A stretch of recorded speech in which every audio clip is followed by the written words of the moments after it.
है नहीं। और जब व्यक्ति देखता है कि संसार में सुख नहीं है तो उसे इस संसार में राग समाप्त हो जाता है, और जब राग समाप्त होता है तो इस अवस्था को कहते हैं विराग। क्या कहते हैं बोलो? और विराग के उच्चतम भाव को कहते हैं वैराग्य। विराग का उच्चतम भाव क्या कहलाता है?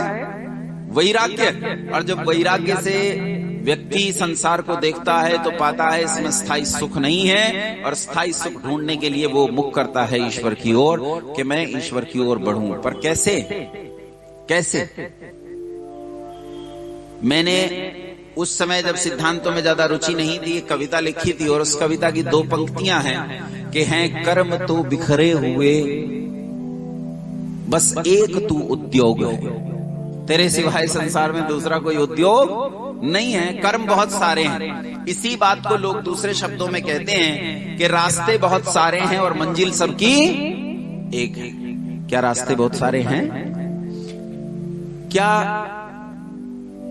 एक कमरा है, कमरे में एक दरवाजा है, एक आदमी कमरे के अंदर है, बाहर जाना चाहता है, कहां से जाएगा?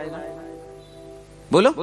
दीवार से निकल जाएगा, छत से निकल जाएगा, फर्श से निकल जाएगा, कहां से जाएगा? एक ही जगह है, दरवाजा। तो रास्ता भी एक है और मंजिल भी। लेकिन मेरी बेटी बोली कि पिताजी मैं छत को फोड़कर बाहर निकल जाऊंगी, मैं जमीन में सुरंग बनाकर बाहर चली जाऊंगी। मैंने कहा बेटी पक्का जा सकती है, इस घर की छत तोड़ सकती है, फर्श को नुकसान पहुंचा सकती है, लेकिन सर्वशक्तिमान परमात्मा की छत तोड़ी नहीं जा सकती, उसमें सुरंगे बनाई नहीं जा सकती। इसलिए वो मंजिल भी एक है और रास्ता भी एक है, और वो रास्ता है स्वयं परमपिता परमात्मा द्वारा बताया गया, ऋषि पतंजलि प्रणीत योग दर्शन में कहा गया अष्टांग योग। इसके अलावा संसार में दूसरा कोई मार्ग, और यही योग है, ये भी समझ लेना। योग इसी का नाम है, उल्टासन पलटासन का नाम योग। उससे शरीर स्वस्थ रहता है, करना चाहिए, व्यायाम अच्छी चीज है। लेकिन योग किसे कहते हैं? तो कहते हैं योग चित्त वृत्ति निरोध, चित्त की वृत्तियों के निरोध का नाम योग।